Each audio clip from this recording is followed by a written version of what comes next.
Hi friends, welcome to my channel. This is Sudha. So వాతావరణం చాలా చాలా చల్లగా ఉంది కదండి. వర్షం పడతా వెదర్ అంతా చాలా కూల్గా ఉంది. ఇలా ఎప్పుడు బజ్జీని తినాలి ఇలాంటి టైంలో.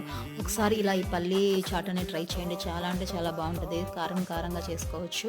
పిల్లలకైతే కారం తగ్గించి చేయండి. పెద్దవాళ్ళకైతే కొంచెం స్పైసీగా కారంగా చేసుకొని చాలా టేస్టీగా ఉండిద్ది అనమాట.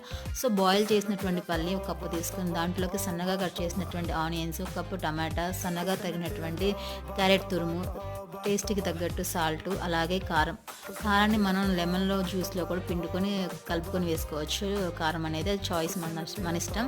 సో, అండ్ అలాగే తర్వాత దీంట్లోకి చాట్ మసాలా మెయిన్‌గా అనమాట. ఇది మాత్రం మర్చిపోమాకండి, చాలా టేస్ట్ వస్తది ఈ పల్లీ చాట్‌కి. చాట్ మసాలా వేసి అలా సన్నగా కట్ చేసిన కొత్తిమీర వేసేసుకొని మిక్స్ చేసేసుకోవడం. అంతే, చాలా అంటే చాలా సింపుల్ అండ్ టేస్టీ. సో, మీరు పెద్దవాళ్ళకైతే కొంచెం కారం, కొంచెం స్పైసీ ఎక్కువ వేసుకోండి, బావుంటది. చాలా స్పైసీగా ఉండిద్దనమాట ఈ వాతావరణానికి. Thank you for watching my video. Please like, share and subscribe to my channel.